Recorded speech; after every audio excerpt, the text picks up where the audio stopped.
final do ano está chegando, muita gente vai para a praia, e rios, enfim, ribeirões, cascatas, piscinas e, claro, que toda a atenção tem que estar redobrada para que os afogamentos sejam evitados. Você aí de casa sabe como agir nessas situações? Hoje a gente recebe aqui o capitão Felipe Pamplona para orientar melhor a nossa população. Capitão, seja bem-vindo, boa tarde. Boa tarde, Alexandre, e a todos que estão nos assistindo. Bom, capitão, eu deixo de fazer a pergunta inicial. Quais são os pontos mais críticos na visão dos bombeiros militares aqui em nossa região, em termos de rios, ribeirões, enfim, o que se tem de conhecimento por parte dos bombeiros? Ótimo. Todos os locais de banho que não possuem assistência por guarda-vidas, ou seja, todas as curvas de rio e ribeirão de Blumenau são pontos perigosíssimos. Por que a gente não tem guarda-vidas nesses locais? Porque o nosso efetivo simplesmente não comportaria, e porque se eu coloco hoje um posto de guarda-vidas numa curva que a gente sabe que dá muito banhista, vai diminuir o local ali, eles vão para outro lugar, então não tem como a gente cobrir toda a malha de rios e ribeirões do nosso município. Mas em específico, a Nova Rússia tem vários locais, o Encano tem vários locais e o próprio Rio Itajaí-Açu tem alguns pontos que a gente monitora com frequência, especialmente na região das Itopavas, também perto da República Argentina, locais que a gente sabe que tem uma frequência muito grande de banhistas e que já ocorreram afogamentos no nosso município. Bom, capitão, deixa eu lhe fazer uma pergunta. Aí vamos lá, a pessoa mergulhar ou a pessoa apenas se banhar? Entenda, o cara cair de ponta lá, vou dar um mergulho aqui, né? Ou aquele que vai, eu sei nadar, vai de boa. Qual que é a situação mais crítica? Pedras, a força do rio, do ribeirão? As duas são muito críticas, né, Alexandre? Porque olha só, quando a gente entra no rio, a correnteza geralmente é muito mais forte do que a do mar, por exemplo, que a gente já está um pouquinho mais acostumado. Então a gente fala no mar, a água no umbigo, sinal de perigo.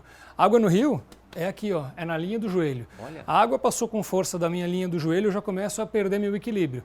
Então, eu não, por mais que eu me banhe naquele local minha vida inteira, daqui a 2 dias pode ter uma pedra que não está mais ali, pode ter um buraco, pode ter um tronco de árvore, e isso tudo faz tanto diferença na entrada do rio, na minha caminhada, para eu ir nadar depois, tanto para eu saltar de ponta. Porque se eu saltar e bater em um obstáculo, eu posso ter uma lesão grave de cabeça e às vezes não voltar. Mas se eu entrar para nadar num local que eu acho que eu conheço, mas ele está com um fundo diferente, pode ter uma variação de correnteza, eu posso ficar preso em alguma coisa, então as duas situações são complicadas, especialmente, eu repito, pelo fato de que não tem um guarda-vida lá. Então, se eu me acidentar, eu preciso ter muita certeza que eu estou perto de uma base dos bombeiros, que eu tenho um celular com área que eu posso fazer a ligação para o 193, que eu tenho um objeto flutuante que eu posso jogar para essa pessoa, porque o tempo-resposta ele influencia muito. Então, às vezes a gente se desespera e não sabe o que fazer. Exemplo, Nova Rússia, fica no mínimo uns 15 minutos de distância do quartel do Garcia. Sim. Se uma pessoa se afoga lá que não tem nem área de celular, até conseguir a área, até ligar o 93, até o bombeiro chegar, a chance de sobrevida é muito pequena. Então a gente, se for banhar-se, novamente recomendo não se banhar onde não tem guarda-vida. Mas se eu for me banhar numa área pública dessa de rio, eu tenho que, no mínimo, ir num local que seja um pouco mais próximo de um quartel e eu tenho que ter esses acessos à comunicação e eu tenho que saber bem o que eu estou fazendo. Perfeito. A gente tem umas imagens de piscina também, eu quero daqui a pouco voltar ao rio, mas um mínimo descuido com relação à piscina pode ser fatal também, né? A gente tem umas imagens aí que a criança está sozinha na piscina, o pai dá as costas e a criança já vai, enfim, para o fundo. Está aí uma complicação, né, capitão? Mas a gente vê um erro gravíssimo em todas as imagens, né? Cadê o colete salva-vidas? Ninguém está usando colete, né? Essas crianças elas estão ali com uma mera supervisão, os pais não estão com 100% de atenção e a possibilidade delas simplesmente entrarem. Então, ou não foram ensinadas a usar, ou deixou entrar e não colocaram o colete na criança. Então, o colete é fundamental. E não se engane, boia de braço pode escorregar, boia aqui, pior ainda, tem que ter o coletinho e, principalmente, atenção 100% do tempo. A gente tem umas imagens, a produção colocou aí, volta com piscina, mas tem as imagens dos ribeirões e tal, dos rios. É necessário que as pessoas obtenham sempre essa atenção. Bebida alcoólica e droga, a droga lícita, a bebida alcoólica e drogadição são fatores que podem levar a afogamentos? Com certeza. E aí fica um recado para as mães, para as namoradas, para os filhos.